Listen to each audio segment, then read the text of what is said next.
چلیں تصدیق کروا لیتے ہیں ائمہ اہل بیت کے دوسرے امام سرکار سید الشہداء، نقشہ مصطفیٰ، اسوہ زہرا، حضرت سیدنا امام حسن مجتبیٰ رضی اللہ تعالیٰ امام حسن مجتبیٰ سے فیصلہ کراتے ہیں۔ اور توجہ کا طالب ہوں، جب مولا علی کی شہادت ہوئی ہے تو مولا علی کی مسند پر خلافت پر کون بیٹھا ہے؟ امام حسن مجتبیٰ بیٹھے ہیں نا خلافت پر۔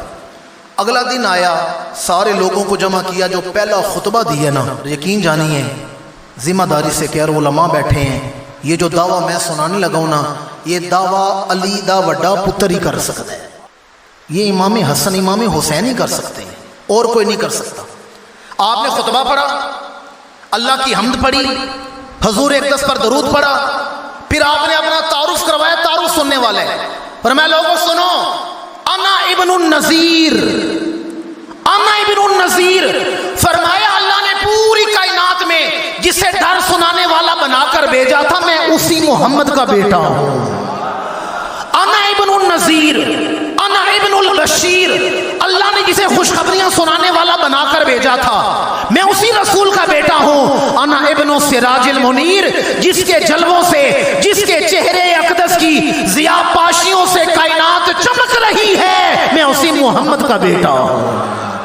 امام نے اپنا تعارف کروایا، آگے سننے والا فرمایا انا ابن النذیر، انا ابن البشیر، انا ابن السراج المنیر، آگے سنے فرمایا فَنَحْنُ، فَنَحْنُ بتا دیا ہم چار، کون ہم؟ یعنی میں، میرا بھائی حسین، میری والدہ خاتون جنت اور میرے بابا مولا علی، فَنَحْنُ ہم سب۔ فرمایا میں ابن نذیر ہوں، میں ابن بشیر ہوں، میں ابن سراج منیر ہوں۔ آگے فرماتے ہیں فَنَحْنُ أَهْلُهُ وَدَمُهُ وَلَحْمُهُ وَنَفْسُهُ۔ وقت ہوتا تو ایک ایک لفظ کی تشریح کرتا۔